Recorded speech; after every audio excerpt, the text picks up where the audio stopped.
ശ്രീ ആദികേശവൻ, അതാണ് Donald Trump എന്നുള്ള ഒരു രാജ്യത്തിന്റെ ഭരണാധികാരി ഇത്തരത്തിലുള്ള പ്രഖ്യാപനങ്ങളൊക്കെ അങ്ങ് സ്വീകരിക്കുകയാണ്. അതായത് ഇന്ത്യ പോലുള്ള ഒരു രാജ്യത്തിന്മേൽ, ഒരു വികസ്വര രാജ്യത്തിന്മേലാണ് ഇത്തരത്തിലുള്ള പകരച്ചുങ്കം ചുമത്തിക്കൊണ്ടുള്ള പ്രഹരവും പ്രതികാരവും നടപ്പാക്കുന്നത്. അക്ഷയ, ഇതിൽ മനസ്സിലാക്കേണ്ട കാര്യം ഇതിനുള്ള മൊത്തം ഇമ്പാക്ട് എത്രത്തോളം വരും, മൊത്തം ഏത് തരത്തിലുള്ള ഒരു എങ്ങനെയാണ് നമ്മുടെ സമ്പദ്ഘടനയെ ബാധിക്കുക എന്നുള്ളതാണ് പ്രധാനമായിട്ടും നമ്മൾ നോക്കി കാണേണ്ടത്. അത് നമ്മൾ പരിശോധിക്കുമ്പോൾ നമ്മുടെ മുമ്പിലുള്ള കണക്ക് ഇന്ന് ഇന്ത്യയുടെ മൊത്തം ആഭ്യന്തര ഉൽപാദനം അല്ലെങ്കിൽ GDP, നാഷണൽ ഇൻകം എന്നൊക്കെ പറയുമല്ലോ, അത് ഡോളറിൽ തന്നെ നമുക്ക് പറയാം. കാരണം ഇന്ത്യയുടെ എക്സ്പോർട്സ് സാധാരണ കണക്ക് പറയുമ്പോൾ നമ്മൾ ഡോളറിലാണല്ലോ കണക്ക് പറയുന്നത്. മാത്രമല്ല, ഇപ്പം അമേരിക്കയും ഇന്ത്യയും തമ്മിലുള്ള എക്സ്പോർട്സിന്റെ, അതായത് ഇന്ത്യ കയറ്റുമതി ചെയ്യുന്ന സാധനങ്ങളുടെ മൊത്തത്തുക, ആകെത്തുക കഴിഞ്ഞ വർഷം $85 ബില്യൺ ആയിരുന്നു. പക്ഷെ തീരുവ ഇമ്പോസ് ചെയ്തിട്ടുള്ള, തീരുവ വരുത്തിയിട്ടുള്ള മൊത്തം ഈ വ്യാപാരത്തിന്റെ തോത് 45 ബില്യൺ മാത്രം. നമ്മുടെ സമ്പദ്ഘടനയുടെ ആകെ തോത്, ആഭ്യന്തര ഉൽപാദനത്തിന്റെ ആകെ തോത് $4 ട്രില്യൺ, അതായത് $4000 ബില്യൺ. അമേരിക്കയുമായിട്ടുള്ള നമ്മുടെ കച്ചവടം, എക്സ്പോർട്സ് എടുത്തു കഴിഞ്ഞാൽ അഫക്ട് ചെയ്യപ്പെടുന്ന കച്ചവടത്തിന്റെ എക്സ്പോർട്സിന്റെ തോത് 40 ബില്യൺ അല്ലെങ്കിൽ 45 ബില്യൺ. 45 ബില്യൺ നമ്മൾ 40 ബില്യൺ ആയിട്ട് എടുത്തു കഴിഞ്ഞാൽ മൊത്തം ആഭ്യന്തര ഉൽപാദനത്തിന്റെ 1% മാത്രമാണ് ഇമ്പാക്ട് അല്ലെങ്കിൽ ബാധിക്കപ്പെടുന്നത്. അപ്പൊ വേഴ്സ്റ്റ് കേസ് സിനാരിയോ, അക്ഷയ, നമ്മളത് അങ്ങനെയാണല്ലോ നമ്മൾ കാണേണ്ടത്. അതായത് ഇനിയിപ്പോ 50% എന്നുള്ളത് നാളെ അദ്ദേഹം 100% എന്ന് വിചാരിക്കുക. അല്ലെങ്കിൽ ടോട്ടലായിട്ട് ഇന്ത്യയിൽ നിന്നുള്ള ഇറക്കുമതി ഈ സാധനങ്ങൾ, അതായത് ടാരിഫ് കൊടുത്തിട്ടുള്ള സാധനങ്ങൾ ഞാൻ വേണ്ട എന്ന് വെക്കുന്നു എന്ന് പറഞ്ഞാൽ എന്താണ് ഇമ്പാക്ട്? ഈ $40 ബില്യൺ നമ്മുടെ മൊത്തം GDP-യിൽ നിന്ന് പോകും.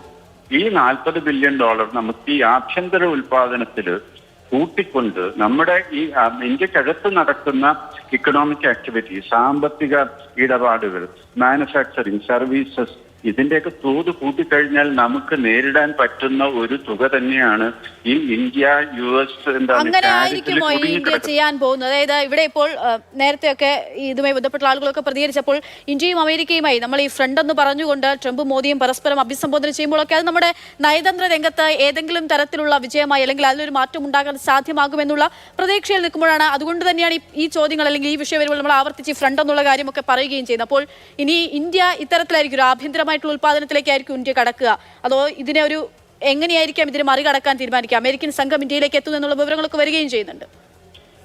അക്ഷയ്, അതിൽ രണ്ട് കാര്യങ്ങളുണ്ട്. ഒന്ന്, ഈ ലോക വ്യാപാരം, രാജ്യങ്ങൾ തമ്മിലുള്ള കച്ചവടം എന്ന് പറയുന്നത് രണ്ട് രാജ്യങ്ങൾക്കും, ഈ കച്ചവടത്തിൽ ഏർപ്പെടുന്ന രണ്ട് രാജ്യങ്ങൾക്കും നേട്ടമാണ്.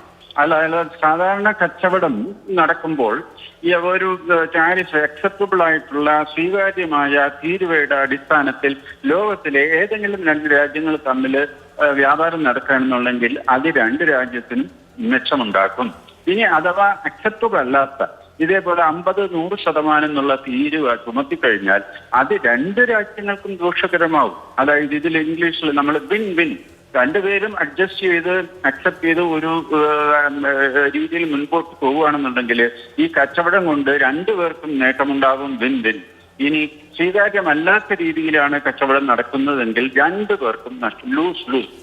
അവിടെയാണ് ഈ അമേരിക്കൻ കൺസ്യൂമേഴ്സിന്, നമ്മളിപ്പം ഞാൻ വ്യക്തിപരമായിട്ട് നമുക്ക് പരിചയമുള്ള ആൾക്കാരുമായിട്ട് സംസാരിച്ചു. ഓൾറെഡി അമേരിക്കയിലെ സൂപ്പർ മാർക്കറ്റുകളിൽ, അതായത് ഇപ്പം വാൾമാർട്ട്, കോസ്റ്റ്കോ എന്നൊക്കെ പറയുന്ന സൂപ്പർ മാർക്കറ്റിലെ സാധാരണ ആൾക്കാർ ദൈനംദിന ആവശ്യങ്ങൾക്ക് വേണ്ടി വാങ്ങിക്കുന്ന നിത്യോപയോഗ സാധനങ്ങളുടെ വില പോലും ഇപ്പൊ കൂടാൻ തുടങ്ങിയിട്ടുണ്ട്.